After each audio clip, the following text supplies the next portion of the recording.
Et à tous, j'espère que vous allez bien. On se retrouve pour le brief du jeudi 5 mars, il est 8 h. Aujourd'hui, on va parler donc des news économiques, du ratio long and short, du funding, open interest, des liquidations. On regardera ce que font les whales en finissant par l'analyse technique de Bitcoin. Mais avant ça, on va regarder donc ce qui s'est passé hier. On a eu pas mal de mouvements sur Bitcoin, notamment le pump que j'attendais. Donc on est venu un petit peu plus haut. Donc je prévoyais les 72 000 depuis 10 jours. La certitude, c'était d'aller chercher donc les 70 500 dollars, comme je vous l'avais dit hier.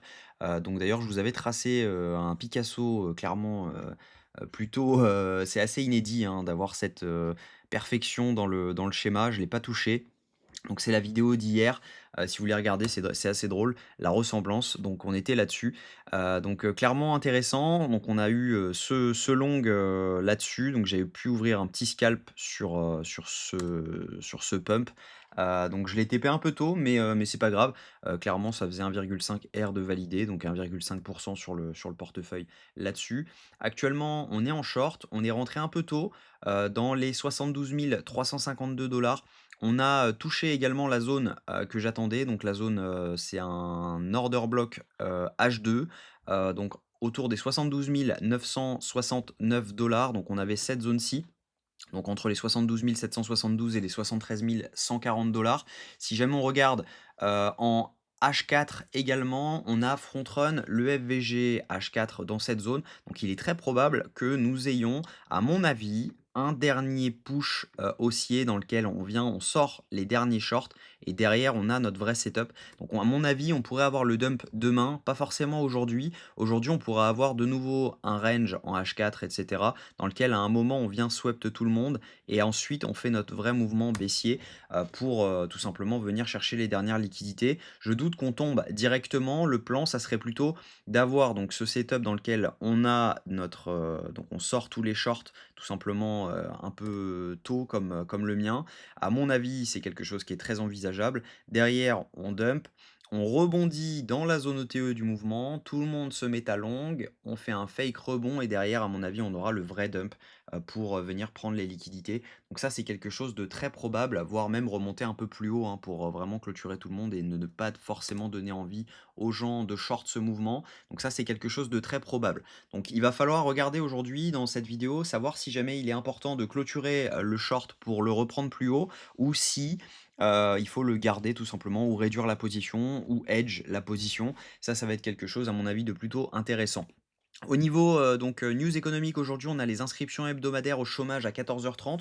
Attendez-vous à avoir un petit peu de mouvement quand même, notamment dû à la guerre, en Iran. On a quand même, pas mal de pétroliers qui se font incendier en ce moment.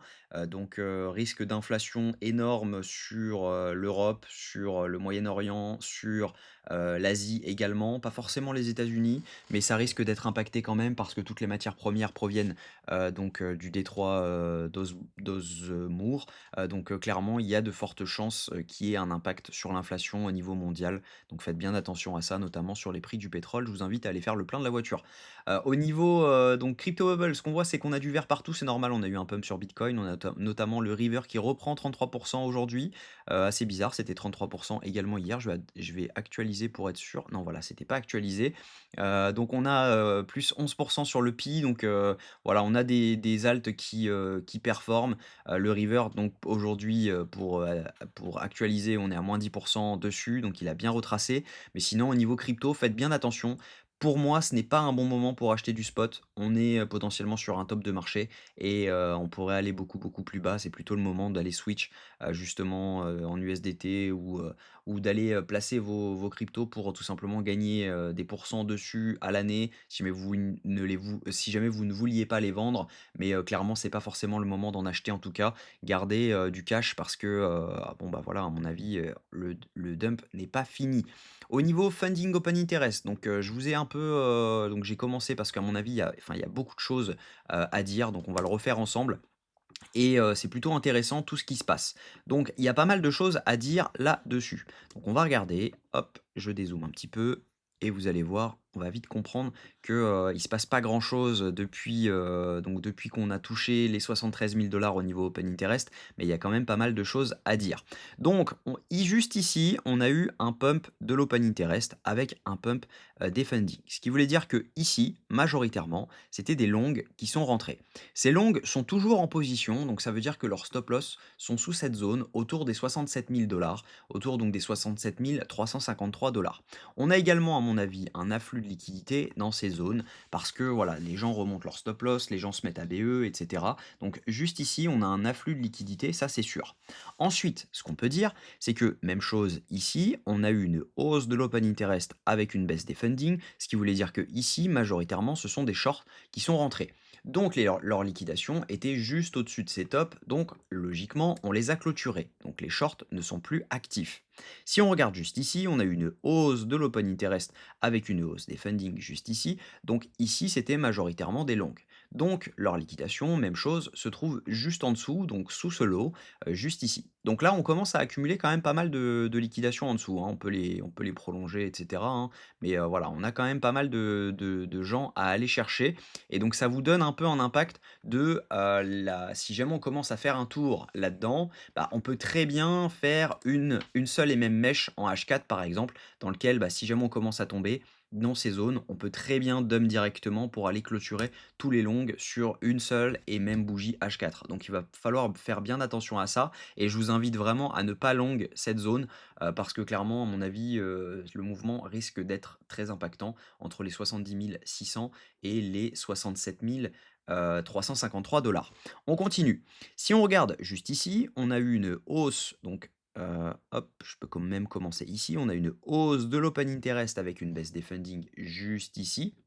Donc ça veut dire que entre ici et juste là, on a pas mal de shorts qui sont rentrés.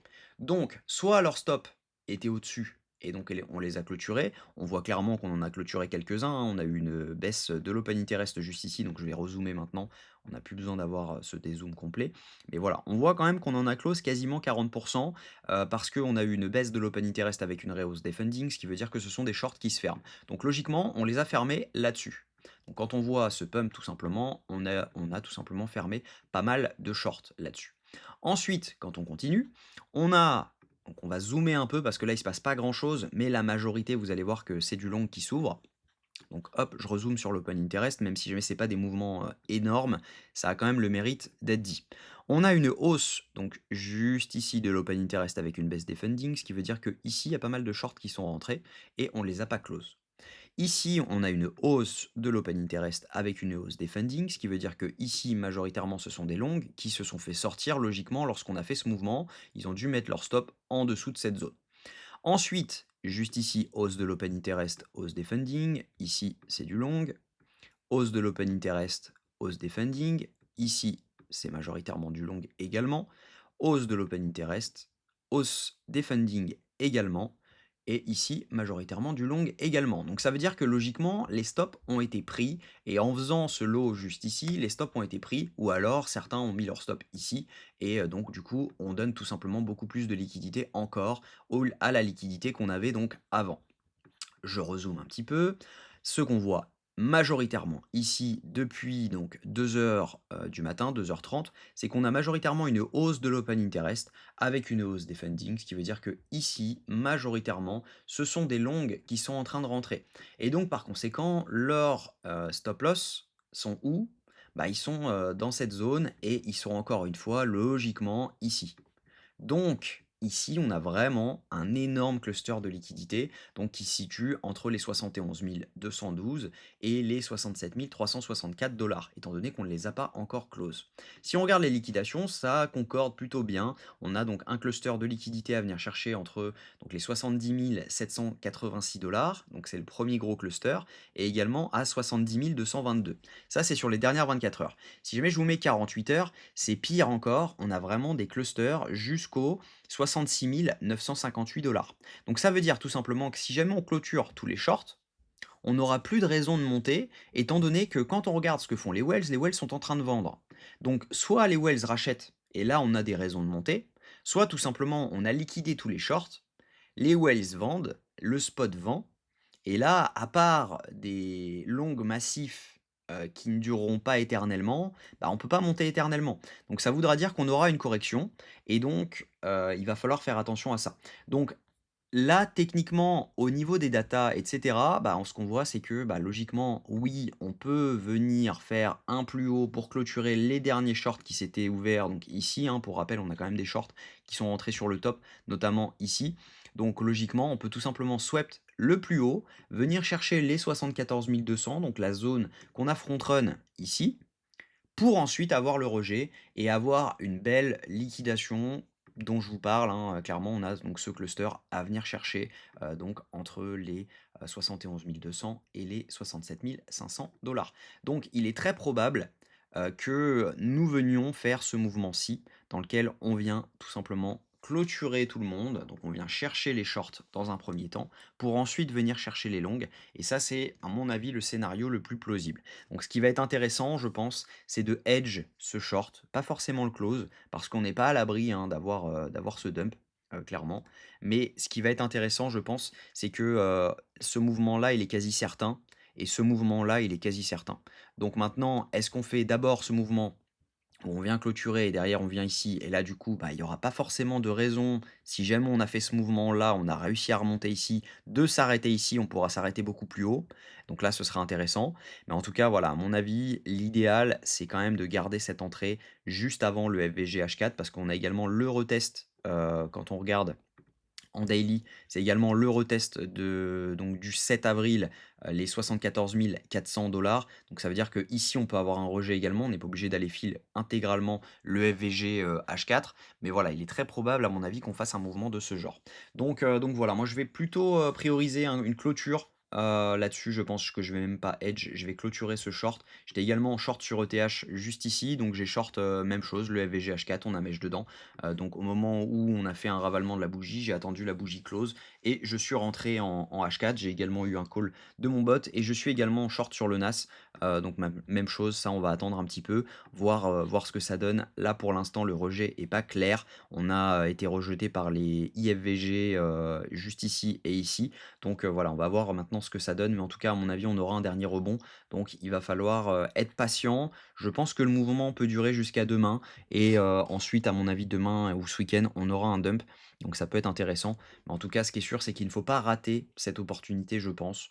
Moi, personnellement, je serai dedans, quitte à faire des nuits blanches pour avoir ce short. Donc voilà, j'espère que cette vidéo vous a plu. Si c'est le cas, je vous invite à vous abonner, à liker et à commenter ce que vous en pensez. N'hésitez pas à me soutenir également en passant par le lien d'affiliation Bitunix qui est 100% gratuit. Ça vous fait une réduction de 25% sur vos frais.